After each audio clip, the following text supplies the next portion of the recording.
अवाजी समातुन ताई radio voice of Sindh London. वेजन सिंह वाई पिया क्रिय करण पाण अघा उन उहजान पसो सूर सिझाया। भलारे भिटतणी जे भलारे बैत सां मुझी आवाज़ मुसाफ़िर radio voice of Sindh London ता थी दुनिया जी कुंड कुड़छ ताईं जंहिंजा माग ॿुधिजे पियो उन्हनि मिरणी महिरबाननि खे सिक भरियो सलाम शाल क़बूल पवे। 3 मार्च 2025 सूमर जे ॾींहुं प्रोग्राम सोच वीचार साण करे आऊं अवां जी ख़िदमत में हाज़ुर अवां जो पंहिंजो मेज़बान हबीब लगारी। प्रोग्राम जी शुरूआत में अवां लाइ इहा ई दुआ त शाल जितो हुजो सुख सलामती सां हुजो, कॾहिं बि ॾुखियो ॾींहुं न ॾिसो ऐं कॾहिं बि अवां जूं मुर्कूं मेरियूं न थियनि। दुनिया जी कुंड कुड़छ में जिते बि रहो सिंध लाइ, सिंध वासियुनि लाइ ऐं दुनिया जे मज़लूम माण्हुनि लाइ जा खोड़ींदा रहो। हिन मुल्क में थियल नाइंसाफ़ियुनि जी तारीख़ एॾी तवील आहे जो पाण जंहिं बि नाइंसाफ़ी जा पेरा खणूं था त ॾंदे आङरियूं अची वञनि थियूं। डॉक्टर शाहनवाज़ कुंभर वारे केस में थियल नाइंसाफ़ियुनि जी बि अहिड़ी कथा आहे। डॉक्टर शाहनवाज़ कुंभर ते हथियारनि जो दाख़िल केस बि हाणे कूड़ो साबित थी चुको आहे, पर पुलिस अञा ताईं जवाबदार गिरफ़्तार नथी करे। न त केस में नामज़द सरहदी पीर गिरफ़्तार थी सघियो आहे, न वरी अॻूणो DIG जावेद सुहारो गिरफ़्तार थियो आहे। डॉक्टर शाहनवाज़ कुंभर ख़िलाफ़ सिंधड़ी पुलिस पारां जुड़तू मुक़ाबले में पिस्टल ऐं गोलियूं हथ अचण वारे हाई प्रोफाइल केस जी ॿुधणी जॾहिं मीरपुर ख़ास जी अदालत में थी त अदालत केस जो फ़ैसिलो ॿुधाईंदे मारिजी वियल जवाबदार वटां पिस्टल हथ अचण वारे केस खे B क्लास करे छॾियो। फ़ैसिले में ॼाणायो आहे त केस में ज़ाहिर कयल पिस्टल ऐं हथ आयल गोलियूं सिंधड़ी पुलिस जे SHO न्याज़ खोसो पारां हथ वठी लॻायूं वियूं आहिनि।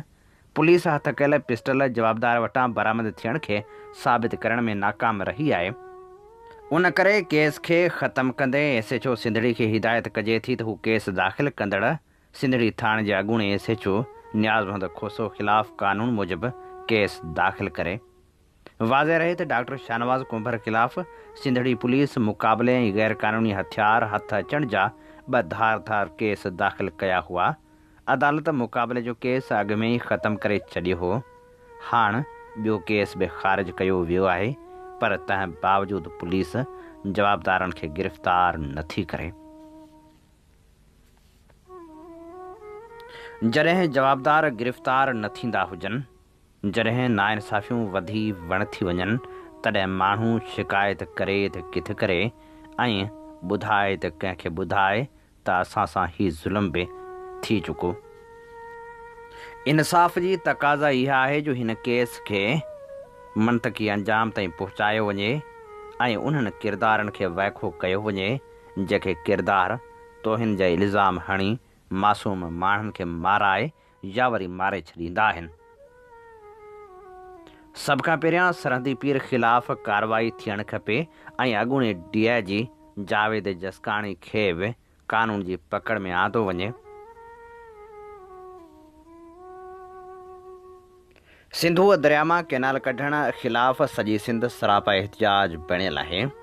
रमज़ान जो महीनो शुरू थियण खां पोइ एहतिजाजनि में माठार आई आहे। तॾहिं नामियल लेखक ऐं दानिश्वर नसीर मेमण लिखियो आहे त रमज़ान अचण बावजूदि जॾहिं नाइंसाफ़ियूं ख़तमु नथियूं थियनि त पोइ तहरीकूं माठ छो थी वञनि थियूं। ज़रूरत इन ॻाल्हि जी आहे त हर दौर में माण्हू खे सरापा जदोजहद हुजणु घुरिजे ऐं ततीअ थदीकाह कान्हे वेल वेहण जी वारी सिट ते अमल करणु घुरिजे त जीअं धरती तां ॾुखनि जा बादल हटी सघनि। अवाजी समातुन ताई radio voice of Sindh London. Radio voice of Sindh London तां अवां जी ख़िदमत में प्रोग्राम पेश कयो पियो वञे सोच वीचार जे हिन सफ़र में आऊं अवां सां मुख़ातिब अवां जो पंहिंजो मेज़बान हबीब लगारी।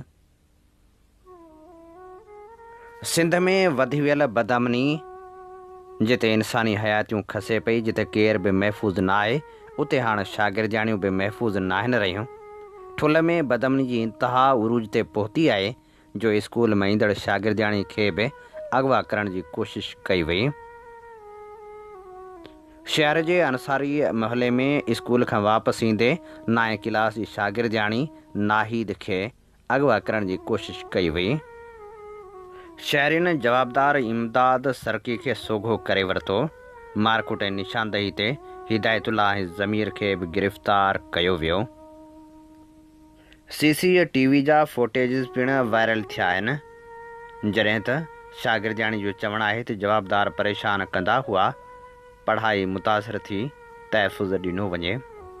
हाणे सुवाल इहो थो पैदा थिए त ठुल जहिड़े शहर में जॾहिं अहिड़ा वाक़िया थियणु लॻनि त पोइ छा केरु नियाणियुनि खे स्कूल मोकिलींदो? ही उहे अमल आहिनि जेके नियाणियुनि जी तालीम में वॾी रुकावट बणिजंदा आहिनि।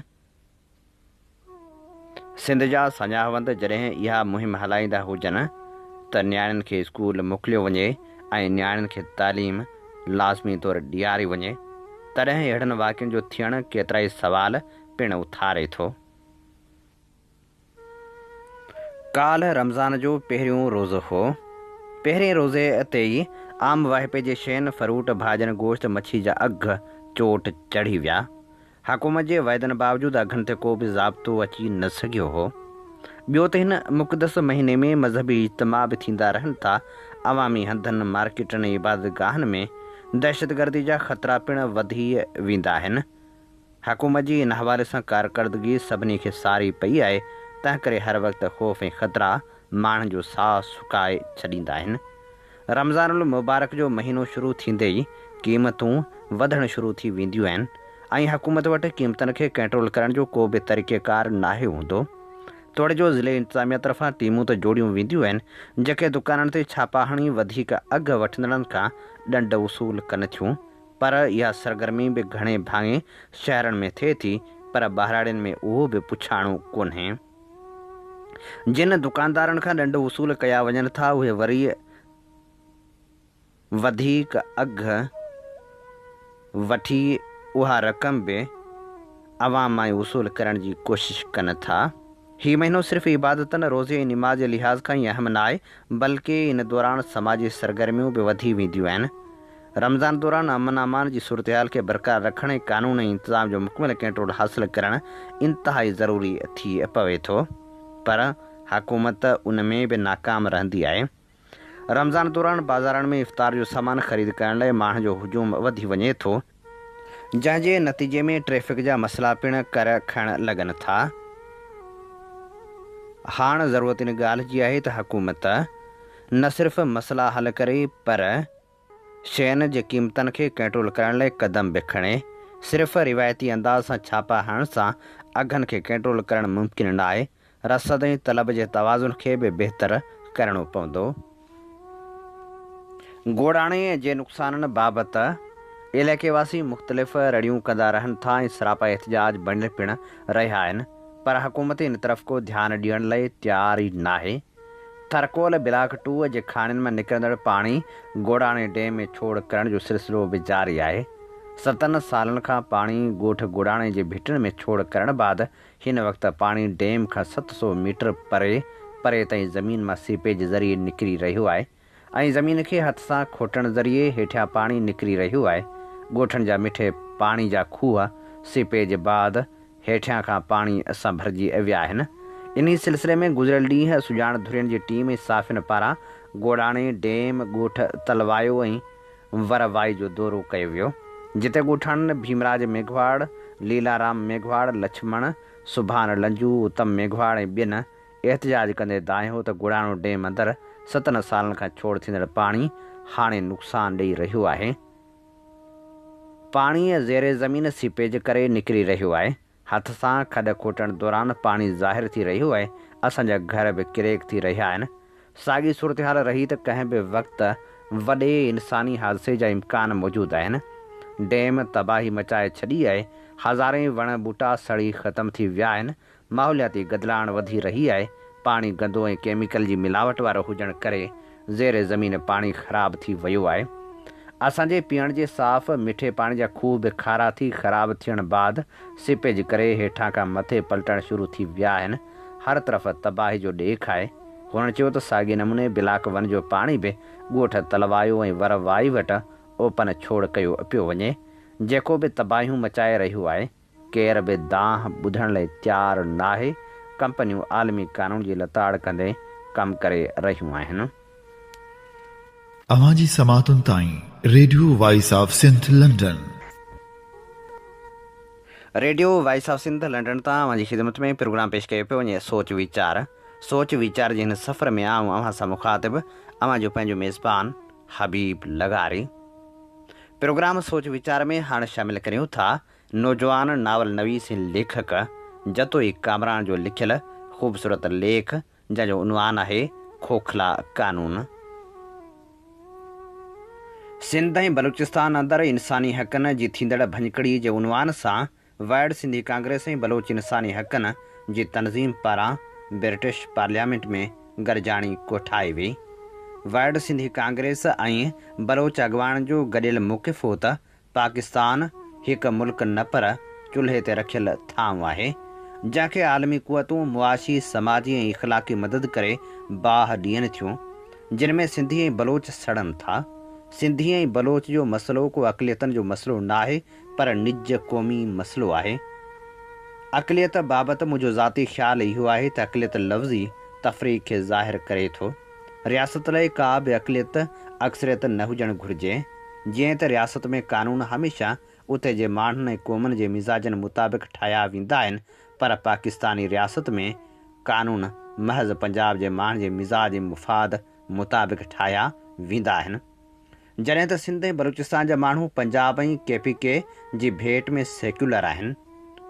हिकु कानून जे शागिर्द हुअण जी हैसियत सां जॾहिं पाकिस्तान में इंसानी हक़नि जे तहफ़ुज़ में पास थींदड़ या अमल में आयल कानून खे जाचूं था त ख़बर पवे थी त जंहिं रियासत में असांजो जनमु थियो आहे, बदकिस्मती सां उते जे कानून में न की आज़ादियुनि जूं वाज़िह तशरीहूं आहिनि, न ई वरी ख़बरचार। ज़ाहिरी तौरु पाकिस्तान आलमी इदारनि सां अमन आज़ादी तोड़े बुनियादी हक़नि खे क़ाइमु रखण जा मुख़्तलिफ़ मुआहिदा ऐं वाइदा कया आहिनि। Universal declaration of human rights उन्हनि मां सभिनी खां अहम आहे, जंहिंखे पाकिस्तान 1948 में शामिल कयो। उन्हीअ मुआहिदे में हेठियां बुनियादी हक़ तस्लीम कया विया ऐं उन्हनि लाइ कानून साज़ी जो वाइदो पिणु थियलु आहे। तशदुद खां आज़ादी, इज़हार जी आज़ादी, तालीमी आज़ादी, शादी ऐं ख़ानदान रखण जी आज़ादी, मिल्कियत रखण जी आज़ादी, अदालतनि जी आज़ादी, राज़दारी जी आज़ादी, मज़हबी आज़ादी। पाकिस्तान जी रियासत UN जे कन्वेंशन अगेंस्ट टार्चर एक्ट खे 2008 में सही कयो ऐं मुआहिदे खे 2010 में मुकमिल क़बूल कयो ऐं कानून में नवाणाणे तशदुद खां मनह ज़रूरु थियलु आहे, पोइ उहो तशदुद घरेलू हुजे या समाजी या सरकारी फोर्सिस पारां थिए। पर अफ़सोस जहिड़ी ॻाल्हि ऐं बदकिस्मती इहा आहे त पाकिस्तान जे कानून में तशदुद जी का बि वाज़िह तशरीह नाहे। टार्चर एक्ट 2022 में तशदुद जी तशरीह रुगो जिस्मानी तशदुद ई आहे। ज़हनी तशदुद या तशदुद खे भोगण मुताबिक़ न ई का तशरीह आहे, न ई को कानून। उनखां अलावा त कानून में टार्चर एक्ट जे सेक्शन 2 में जिनसी वज़ाहत जी खोट आहे। तशरीह में मुज़क्कर इस्तेमालु थियलु आहे, मतिलबु त औरत या हमजिन्स परस्त तोड़े खदड़नि ते थींदड़ तशदुद जी का बि वज़ाहत नाहे। ज़हनी तशदुद खां आज़ादी हर इंसान जो बुनियादी हक़ आहे, पर रियासत पाकिस्तान जे कानून में ज़हनी तशदुद खे नज़रअंदाज़ करणु इंसानी बुनियादी हक़नि जी लताड़ सां गॾोगॾु आलमी इदारनि में शर्मिंदगी जो बाइस पिणु आहे। बरतानिया में मैरिज एक्ट 1757 मुताबिक़ रुगो मख़सूस मज़हबी सोच, ख़्याल या अक़ीदो रखंदड़ माण्हू ई शादी करे थे सघिया। पोइ मैरिज एक्ट 1836 पास थियो, जंहिं मूजिबि हर मज़हब अक़ीदो रखंदड़ माण्हू पंहिंजे रज़ा ख़ुशी सां कंहिं बि ॿिए मज़हब या अक़ीदे रखंदड़ माण्हू सां शादी करण जो पूरो हक़ रखे थो। पर बदकिस्मती सां पाकिस्तान में अॼु बि शादी ऐं ख़ानदान रखण जा कानून मज़हबी अक़ीदनि मुताबिक़ रखियल आहिनि। जेकॾहिं शादी ऐं ख़ानदान रखण जी आज़ादी ते ॻाल्हि कबी त पाकिस्तानी कानून मूजिबि आर्टिकल 48 पर्सनल स्टेटस 130 ग़ैर मुस्लिम मर्द खे मुस्लिम औरत सां शादी करण खां रोके थो। उहो कानून इंसानी बुनियादी हक़नि जी भञकड़ी सां गॾोगॾु आलमी मुआदे जी भञकड़ी पिणु आहे।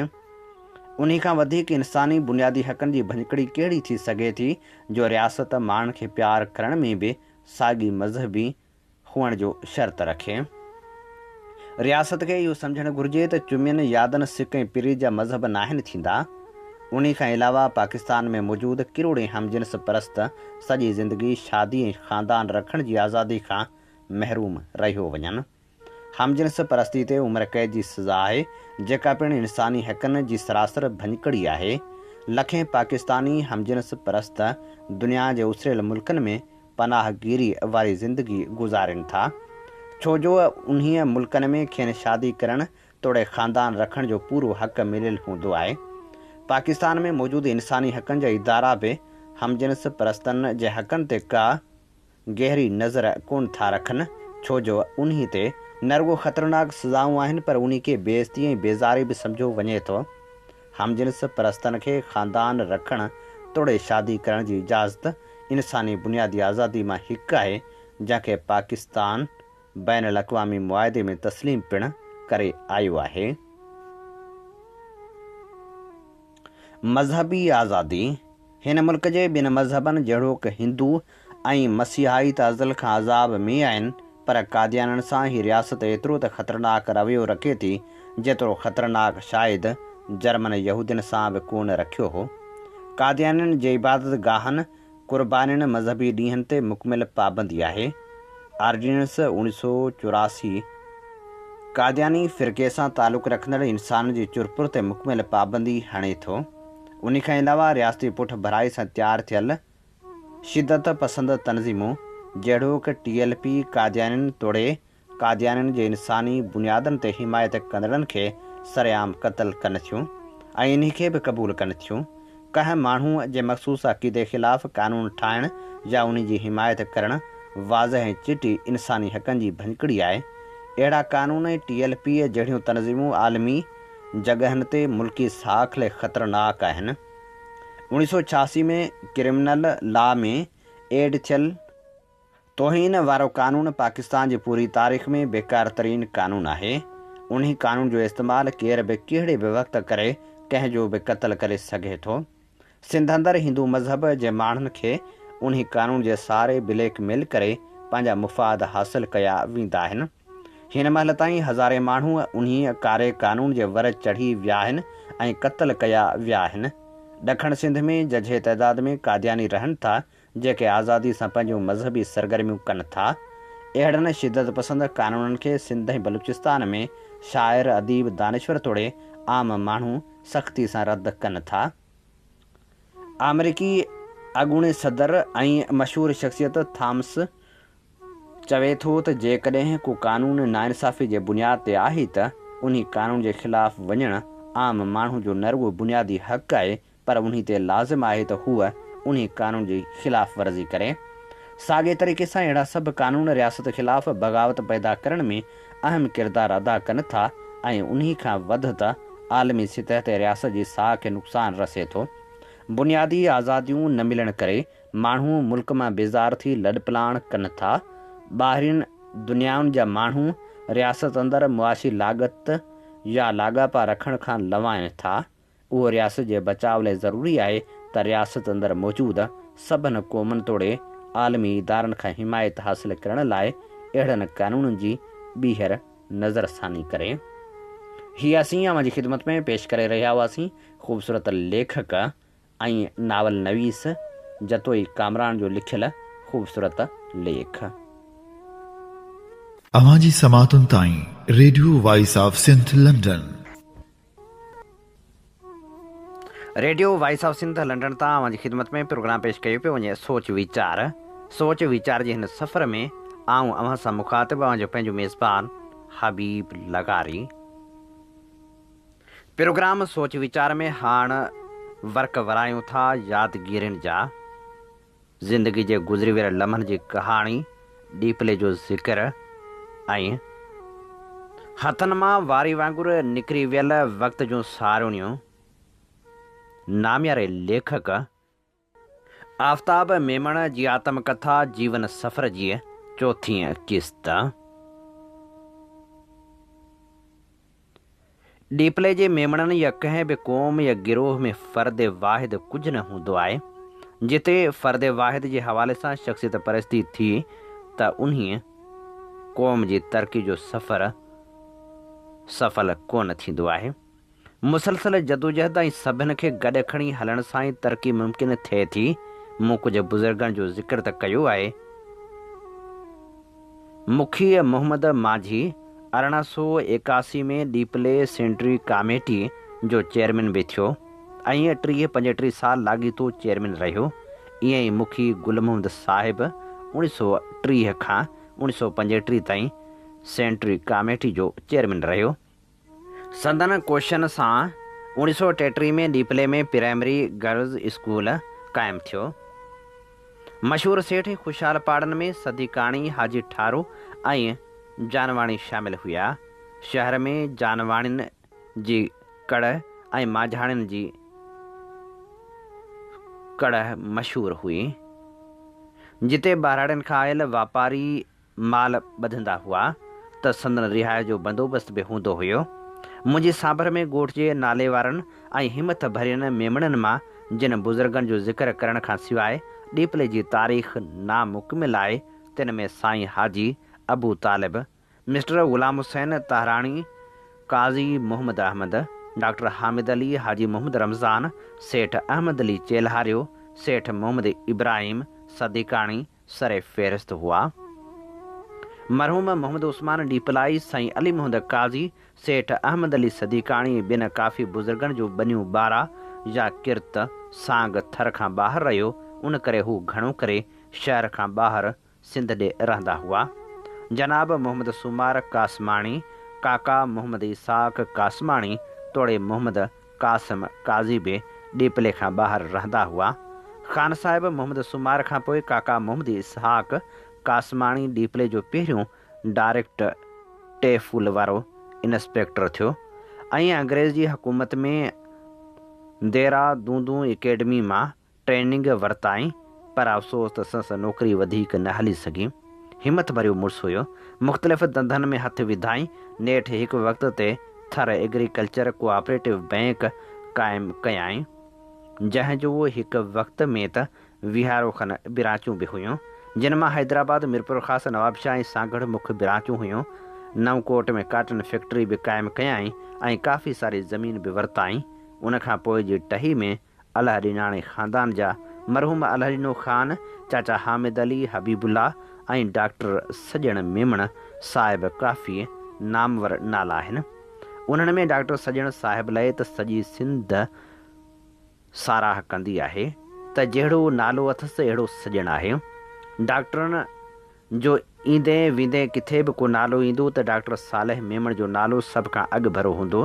मुंहिंजा दोस्त डॉक्टर, जिन मां घणो करे सभु हाक वारा प्रोफेसर आहिनि, उनजो चवणु आहे त हुननि पंहिंजी सॼी प्रोफेशनल ज़िंदगी में डॉक्टर सालेह मेमण खां वधीक को बि वॾो डॉक्टर न ॾिठो। डॉक्टर साहिब किताब पिणु आहे। संदसि किताब मुझारनि में फाथल माण्हू सिंधी अदब जो हिकु शाहकार आहे। सिंधी कहाणी नवीसी में आऊं हफ़ीज़ शेख, जमाल अबड़े, नसीम करल, अली बाबा ऐं मुनीर सिंधी खे उतां दर्जो ॾींदो आहियां। पर डॉक्टर सालेह मेमण जो किताब मुझारनि में फाथल माण्हू कहाणी नवीसी में आलमी अदब जे शाहपारनि में शामिल थी सघे थो। जेतोणीकि रिवायती कहाणी जी चित्रकारीअ जो मंज़र मंझसि घटि आहे, जो डॉक्टर सालेह कहाणी नवीस कोन आहे ऐं संस किताब सचनि वाक़िअनि ते ॿधलु आहे। पहिरीं जनरेटर ऐं बिजली जो निज़ाम ज़िले थरपारकर जे डिप्टी कमिश्नर जी मदद सां क़ाइमु थियो, जो पोइ अॻियां हली जनाब हाजी ग़ुलाम मोहम्मद लाट उनखे बाक़ाइदा मंज़ूर करायो। हाजी साहिब ऐं संदसि हुनहार फर्ज़ंद गुल लाट गिरड सिस्टम सां बिजली ॻंढराई ऐं डीपले में गिरड स्टेशन कॉलेज ऐं तालके अस्पताल मंज़ूर कराई। अॼु डीपले जा मेमण मीरपुरख़ास, हैदराबाद, कराची, दुबई, सऊदी अरब में वॾा कारोबारी आहिनि ऐं संदन वापार दुनिया जी कुंड कुड़छ में आहे। तालीम जे मैदान में 6-7 हज़ार खनि डॉक्टर, 3 हज़ार खनि इंजीनियर ऐं 60-70 CSP ऐं PCS ऑफिसर आहिनि। उनखां सवाइ के चार्टर्ड अकाउंटेंट, त को बार एट ला, त को जज, त 4 दर्जन वकील बि आहिनि। हीअ सभु हिननि पंहिंजी जफ़ाकशी महिनत सां हासिलु कयो आहे। क़रीब 100 साल पहिरीं या 90 साल पहिरीं ख़ान साहिब मोहम्मद सुमार पहिरियों अलीगढ़ जो ग्रेजुएट थियो त 3 पीढ़ी में 30,000 खां मथे ग्रेजुएट, मास्टर्स ऐं PhD पैदा थिया। हिननि 3 पीढ़ियुनि में संदन मतो हिकु ई रहियो, महिनत तालीम दुनिया सां मुक़ाबले जी सघ पैदा करणु।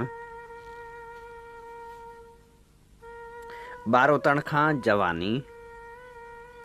अहिड़े पुरमन माहौल में असांजे वॾनि मां मुंहिंजो पढ़ ॾाॾो कासम जो कुझु वक़्तु बलालाणी फ़क़ीरनि जे ॻोठ में वेठल हुयो, सो लॾे अची पहिरीं कुझु वक़्त लाइ वेड़ी झप ऐं पोइ डीपले में सकून पज़ीर थियो। संदसि 2 शादियूं हुयूं, जिन मां 5 पुट हुआ। अली मोहम्मद, सालेह, सिकीलधो, अबू तालिब ऐं अहमद। हिननि 5 भाइरनि मां ॾाढा सिकीलधो कुझु वधीक आसूदो हुयो, जो वणज वापार बि कंदो हुयो। पाण मालवंद माण्हू हुयो। माल ऐं गिह खणी कच्छ ऐं भुज ॾे वेंदो हुयो ऐं उतां वरी वणज वापार लाइ ॿियो सीधो सामान वठी ईंदो हुयो। त पंहिंजे पुट कासम खे 2 दर्जा सिंधी जा पढ़ाए, वर्नीक्यूलर जो इम्तिहान ॾियाराए, तपेदार बि करायई। संदसि ॿियो पुट काका उस्मान पंहिंजे वालिद सां गॾु वापार में शामिलु थियो। पहलवान मुड़ुसु हुयो। मौजूदा हिंदुस्तान ॾे संदसि एतिरो असरु हुयो जो हिकु दफ़े असांजे कंहिं माइट जो उठ चोरी थियो ऐं उनजा पेरा अहमदाबाद वारे पासे निकिता त काका उस्मान जी चिठी ते चोरी वापसि थी ऐं ॾंड बि भराणो। ॾाढा सिकीलधे जो टियों पुट काका मोहम्मद सुमार अलीगढ़ यूनिवर्सिटी जे पहिरें चंद सिंधी मुस्लमान ग्रेजुएट्स मां हुयो। पहिरियां ई अची कुझु वक़्त लाइ NGV स्कूल में पढ़ाइणु शुरू कयाई। पोइ सर अब्दुल्ला हारून जे इसरार ते डॉन गुजराती जो एडिटर थियो, पर सुत ते मुख़्तियार कार थी खॼाओ। दादू जो डिप्टी कमिश्नर बि रहियो ऐं आख़िर में director general food and agriculture मग़रबी पाकिस्तान जे उहिदे तां रिटायर थियो। काका मोहम्मद सुमार, जंहिंखे सभु ख़ान साहिब मोहम्मद सुमार करे यादि कंदा आहिनि, हिकु नेक ऐं ईमानदार इंसान हुयो। आउं अक्सर बाबा साईं जी ॻाल्हि वरजाईंदो आहियां, जंहिं मुंहिंजी कहलाए ईमानदार लफ़्ज़ इस्तेमालु करण ते चया। बाबा साईं चयो, अदा जे मूंखां ततल तए ते विहारे कसम खणायो या मस्जिद में बि तबे आउं चवंदुमि त मूं ज़िंदगी में सिर्फ़ु हिकु ईमानदार ऑफिसर ऐं शरीफ़ इंसान ॾिठो, अदा मोहम्मद सुमार। 5 वक़्त निमाज़ी, तहजुद गुज़ार, ख़िदमत गुज़ार, कॾहिं कंध मथे खणी कोन हलंदो। हुन पंहिंजे नफ़्स ते मुकमिल ज़ाब्तो रखियो। डीपले जे मेमणनि में काफ़ी वॾा नाला आहिनि, पर मोहम्मद सुमार जो को मट कोन हुयो। काका ख़ान साहिब मोहम्मद सुमार DG फूड एंड एग्रीकल्चर मग़रबी पाकिस्तान जे उहिदे तां 1959 में रिटायर थियो। कुझु पेंशन, ग्रेजुएटी जा पैसा, कुझु बचत ऐं कुझु माइटाणी ॿनी जो टुकड़ो विकिणण खां पोइ हैदराबाद में 100 वालनि जो हिकु निढो प्लाट वठी घर ठाराए सघियो। 1960 धारे AC रेफ्रिजरेटर तमामु घटि हूंदा हुया। आसूदा घरनि में फ्रिज त हूंदो हो, पर हिकु अधु AC बि। काका जे घर में न फ्रिज न AC। ॿाहिरि निढड़े दालान ते घड़ा मंझि ते 2 मट रखियल हूंदा हुआ। गर्मियुनि में जेके महिमान आया या रमज़ान शरीफ़ में गर्मियुनि में रोज़े इफ़्तार ते घर में ठाहियल थाधल पीअण जो शौक़ु थियो त ॿिनि आननि जी बर्फ़ घुराइबी हुई। अजीब कलंदर मिज़ाज शख़्स हुयो। आई वे खे मानी खां सवाइ कोन छॾींदो हुयो। भाॼी या गोश्त पर हिकु मिक़दार उहो ई, थोरो शुरबो वधीक कबो हुयो। जंहिं लाइ बसर जी हिकु अधु कणी वधीक ऐं 1-2 पटाटा वधीक पवंदा हुया, या वरी सादा मिसालेदार चांवर। अजीब माण्हू हुआ, ईमानदार, कनात पसंद, हयादार, ख़िदमत गुज़ार ऐं महिमान नवाज़। काका ख़ान साहिब जी विलादत 1906 धारे थी। पाण डीपले जे मेमणनि मां पहिरियों मैट्रिक पास ऐं BA अलीगढ़ हुयो। संस भाउ मोहम्मद कासिम डीपले जे पहिरें मेमणनि मां हुयो जिन 3 दर्जा सिंधी पास करे सरकारी मुलाज़मत कई। ही क़रीब 1900 धारे जी ॻाल्हि आहे। मोहम्मद कासिम जे वर्निकुलर 3 दर्जा सिंधी पढ़ी पास करण जे सन जी तस्दीक कोन थी थिए, पर बुज़ुर्गनि खां ॿुधल ॻाल्हि मूजिबि 1912 में जॾहिं डीपले में प्राइमरी स्कूल शुरू थियो त मोहम्मद कासिम कासमाणी तपेदार हुयो। उन्हीअ वक़्तु वर्निकुलर पास 2 ॿिया मेमण बुज़ुर्ग सेठ मोहम्मद ताहराणी ऐं मौलवी काज़ी मोहम्मद साहिब जिन हुआ। सेठ मोहम्मद ताहराणी रेवेन्यू में क्लार्क थी भर्ती थिया। संदन फर्ज़ंद ग़ुलाम हुसैन ताहराणी ऐं डॉक्टर कैप्टन मोहम्मद इसाक़ जिन पाण मल्हायो। काज़ी मोहम्मद साहिब जिन जा फर्ज़ंद काज़ी अहमद साहिब डीपले जी नामवर शख़्सियतनि मां हुया। डीपले जो प्राइमरी स्कूल बुज़ुर्गनि जी चवाणी पंहिंजी मदद पाण तहत ठहियो। उन वक़्तु जे अंग्रेज़ कलेक्टर मेमणनि जे घर ते स्कूल जी मंज़ूरी ऐं सरकारी ज़मीन ॾियण ते राज़पो ज़ाहिर कयो। जे मेमण स्कूल जी इमारत लाइ 8-10 कमरा विरांडे ऐं 4 दीवारी समेत ठाहे ॾियनि। मुख़्तलिफ़ पहाड़नि ऐं माण्हुनि जम जे सनी तारीख़नि संदन किरत ऐं तालीम मां मालूम थिए थो त उन वक़्तु यानी 20 सदी जे पहिरें ॾहाके में काज़ी मोहम्मद ताहिराणी मरहूम काज़ी अलाह रखियो मुखी मोहम्मद माझी ऐं असांजी आकह मां ॾाढा सिके लधो ऐं संस पुटु मोहम्मद कासिम उन्हनि सरवाण माण्हुनि मां थी सघनि था जिन अंग्रेज़ कलेक्टर खां स्कूल जी न सिर्फ़ घुर कई पर पंहिंजी मदद पाण तहत स्कूल ठाहिण जो ज़िमो खयो। ॾींहुं राति हिकु करे स्कूल जे कम में जुंबी विया। 1912 धारे स्कूल शुरू थियो। उन वक़्तु स्कूल ते 1800 रुपया ख़र्च आयो हो ऐं उन्ही 1800 रुपयनि मां 1200 सेठ सिकी लधे वारनि भरिया। मुंहिंजी सम्झ मूजिबि उहे 1200 ॾाढा सिकी लधे वारनि सिर्फ़ु पंहिंजे तरफ़ां कोन ॾिना हुआ। मेमणफुरम में रिवाज रहियो आहे त जॾहिं बि मुफ़ाद आमा जे कम लाइ फोड़ी तोड़े ज़िमीदार विझणी हुजे या मरणे परणे भत लाइ चिठो ठाहे कंहिं ते ज़िमेदारी विझणी हुजे त पतियूं या हिसा या भाङा ठहंदा हुया जंहिंमें पाड़ा मिटी मैटी ऐं वास्तेदारी जो हिसाब रखियो वेंदो हुयो। असांजी पती में डीपले जे चयन मुज़िज़ पढ़ियल माण्हुनि यानी साईं काज़ी मोहम्मद, साईं काज़ी अलह रखे, जनाब मोहम्मद ताहिराणी, काका मोहम्मद कासिम मां मुखरुल ज़िक्र 2 तोड़े सेठ सिकी लधो हुआ। काज़ी साहिबान जी वंडी पंहिंजी हूंदी हुई पर पाड़ो निढड़ो हुअण जे करे संदन पति कुझु निढेरड़ी हूंदी।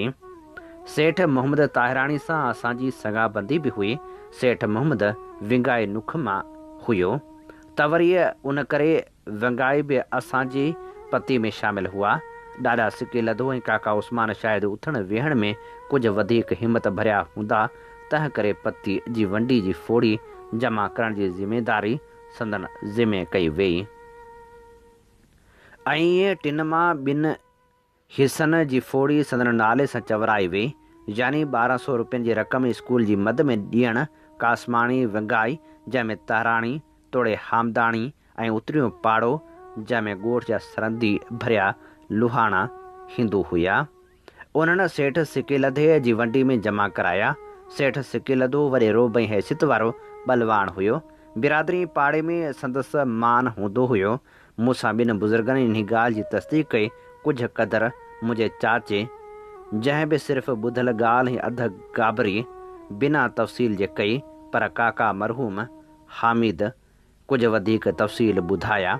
चयो त पाण निंढा हुआ त ॿुधो हुअनि त ॾाढा सिकी लधे वारनि 1200 रुपया स्कूल लाइ ॾिना हुआ।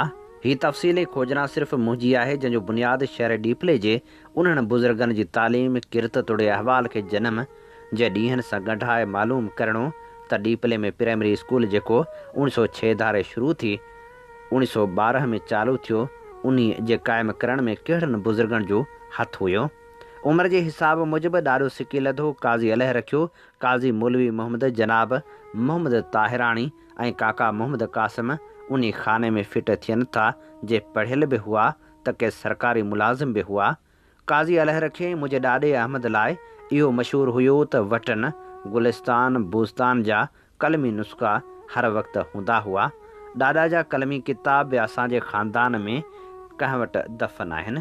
प्राइमरी स्कूल जौजरा जी तहक़ीक़ कंदे इहा बि ॼाण पई त उन वक़्तु जनाब मोहम्मद उस्मान डीपलाई या मोहतरम साईं अबू तालिब तोड़े मोहतरम बुज़ुर्गवार अली मोहम्मद काज़ी अञा ॿारूतण जी टही में हुआ।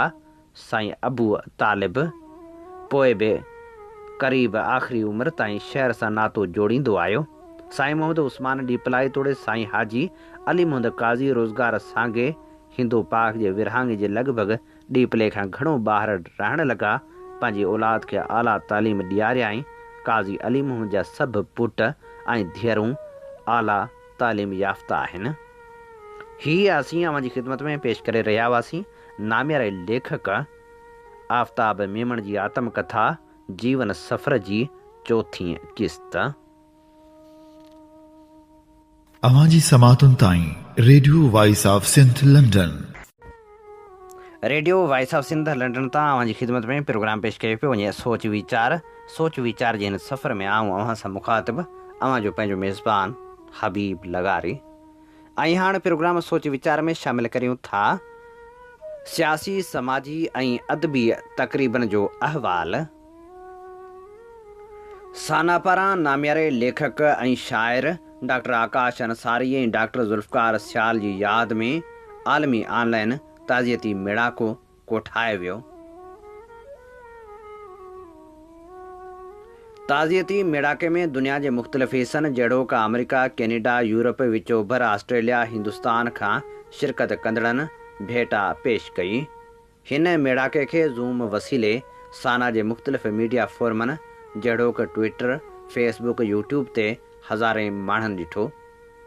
प्रोग्राम जी सदारत साना अदबी कमेटी जे चेयरमैन इसाक तुनिए कई, जंहिं पंहिंजी आजियां वारी तक़रीर में शाइरनि जे तख़लीक़ी ऐं अदबी हैसियत ते रोशनी विधी।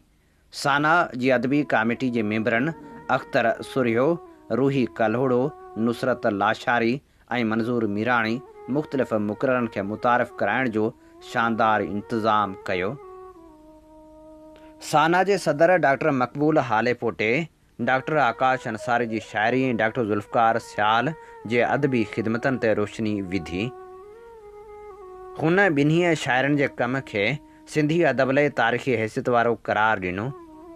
साना जे जनरल सेक्रेटरी असद शेख आकाश अंसारी जी यादि में संस मशहूर नज़म पढ़ियो ऐं शिरकत कंदड़नि जा थोरा मञिया। नामियारे लेखक जामी चांडीअ चयो त डॉक्टर आकाश अंसारी जी शाइरी सिंध जे माण्हुनि जे अहसासनि जी अकासी आहे, जॾहिं त डॉक्टर ज़ुल्फ़कार सियाल जो कमु सिंधी अदब में नओं रूह फूके थो। जामी चांडे डॉक्टर आकाश सां पंहिंजी कुर्बत जो ज़िक्र कयो ऐं हुनजी शख़्सियत ऐं शाइरी ते तफ़सीली ॻाल्हायो। नामियारे ब्रॉडकास्टर नसीर मिर्ज़ा चयो त उहे शाइर पंहिंजे लफ़्ज़नि वसीले सिंधी धरती सां इश्क जो इज़हार कंदा रहिया। संदन विछोड़े सां अदब जी दुनिया खे वॾो नुक़सानु पहुतो आहे। हुन आकाश अंसारी जी शाइरी पढ़ी ॿुधाई। हुन आकाश अंसारी सां गुज़ारियल ज़िंदगी जे क़ीमती ॾींहंनि जो ज़िक्र कयो। हुन चयो त आकाश खे आबदा परवीन ऐं मोहम्मद यूसुफ जहिड़नि फ़नकारनि ॻायो आहे। नामियारे लेखक इनाम शेख चयो त डॉक्टर आकाश अंसारी सिंधी शाइरी जो हिकु रोशन सितारो हो, जॾहिं त डॉक्टर ज़ुल्फ़कार सियाल जे नसर में सिंध जे समाज जो अक्स साफ़ नज़र अचे थो। हुन चयो त आकाश जे किताब जो मुहाग मूं लिखियो हो, जंहिं उनखे घणो साराहियो। हुन ज़ुल्फ़कार सियाल मुतालिक़ पंहिंजूं सारूड़ियूं सलियूं, जंहिंमें हुन हिकु हादसे जो ज़िक्र बि कयो जेको सफ़र हुन ज़ुल्फ़कार सियाल सां कयो हो ऐं ॿुधायो त असीं उन हादसे खां कीअं बचियासीं। नामियारे लेखक डॉक्टर शेर महाराणी चयो त ॿई शाइर सिंध जी तारीख़ी सक़ाफ़ती ऐं सियासी हालतुनि जा सचा शाहकार हुआ। मुंहिंजी कोशिशि हूंदी त उन्हनि शाइरनि ते आऊं शागिर्दनि खे PhD करायां। नामियारे शाइर डॉक्टर मुश्ताक फुल चयो त डॉक्टर आकाश अंसारी जो कलाम मज़ाहिमती अदब जो हिसो रहियो आहे, जॾहिं त ज़ुल्फ़कार सियाल जी शाइरी जी दिलकशी पढ़ंदड़नि खे पंहिंजे सहर में वकोड़े थी वठे। ज़ुल्फ़कार सियाल सां सिंधी अदबी संगत में तमामु वेझो कमु कयो। हूअ दिलबर माण्हू हो। नामियारी लेखिका शबनम गुल चयो त उन्हनि शाइरनि जी शाइरी असांखे हक़ीक़तनि खे साम्हूं आणण लाइ हिमत ॾिए थी। संदन लफ़्ज़ सदियुनि ताईं जेरा रहंदा। उन मौक़े ते ॻाल्हाईंदे ग़ुलाम क़ादिर मलाह चयो त डॉक्टर ज़ुल्फ़िकार सियाल जे लफ़्ज़नि में दर्द ऐं मुहबत जो इम्तिज़ाज आहे जेको पढ़ंदड़ जी दिलि ते असरु करे थो। नामियारे शाइर अयाज़ गुल ॻाल्हाईंदे चयो त डॉक्टर आकाश अंसारी जो शाइराणो अंदाज़ सिंधी शाइरी खे नवां रंग ॾेई वियो। हुन चयो त आकाश मुंहिंजो हमअसर शाइर हो। डॉक्टर आकाश अंसारी जी न्याणी मीरा आकाश चयो त बाबा जी शाइरी सिर्फ़ु लफ़्ज़नि जो मजमू न हुई पर उहा हिकु जज़्बाती आतिश फ़िशा हुई। हुन पंहिंजे बचपन जूं सारिणियूं सारींदे ॿुधायो त बचपन खां वठी बाबा मूंखे अदबी किताब पढ़ण लाइ वठी ॾींदो हो। जीअं जीअं वॾी थींदी वियसि त हुन मूंखे दुनिया जे वॾनि अदीबनि जा किताब वठी ॾिना जंहिंसां मुंहिंजी ज़हनी ओसर थी। डॉक्टर ज़ुल्फ़िकार सियाल जे पुटु सैद सियाल ॻाल्हाईंदे चयो त ज़ियाउल हक़ जे दौर जो वाक़ियो आहे त मुंहिंजे वालिद डॉक्टर ज़ुल्फ़िकार सियाल पंहिंजी नौकरी जी परवाह न कंदे मुहाॾो अटकायो हो। डॉक्टर आकाश अंसारी जे दोस्त डॉक्टर अलमुद्दीन अंसारी चयो त डॉक्टर आकाश अंसारी मुंहिंजो क़रीब तरीन साथी हो। हुन सां घारियल मुंहिंजा ॾींहं मुंहिंजी ज़िंदगी जो असासो आहिनि। साना अॻवान अब्दुल अलीम सुमरे चयो त डॉक्टर ज़ुल्फ़िकार सियाल ऐं डॉक्टर आकाश अंसारी जो अदबी कमु सिंधी ॿोली जो ख़ज़ानो आहे जेको हमेशह ज़िंदा रहंदो। साना जे इंफॉर्मेशन सेक्रेटरी हबीब मेमण चयो त ही शाइर सिंधी अदब जा सरमाया हुआ जिन जो कमु असां लाइ मशले राह आहे। अशफाक मेमण ॻाल्हाईंदे चयो त संदन शाइरी में सिंध जो दर्द ऐं उन जा ख़्वाब मौजूदु आहिनि। अख़्तर सुरेह ॻाल्हाईंदे चयो त डॉक्टर आकाश अंसारी जा लफ़्ज़ ज़िंदगी जे हक़ीक़तनि जो अक्स आहिनि। इम्तियाज़ शेख चयो त डॉक्टर ज़ुल्फ़िकार सियाल पंहिंजे तहरीरनि सां नई सोच खे जनम ॾिनो। मुमताज़ शर चयो त संदन लफ़्ज़ असांजे दिलनि ते हमेशह राज कंदा। महेश कुमार ॻाल्हाईंदे चयो त इहे ॿई शाइर सिंधी समाजी ऐं सियासी शौर जा अमीन हुआ।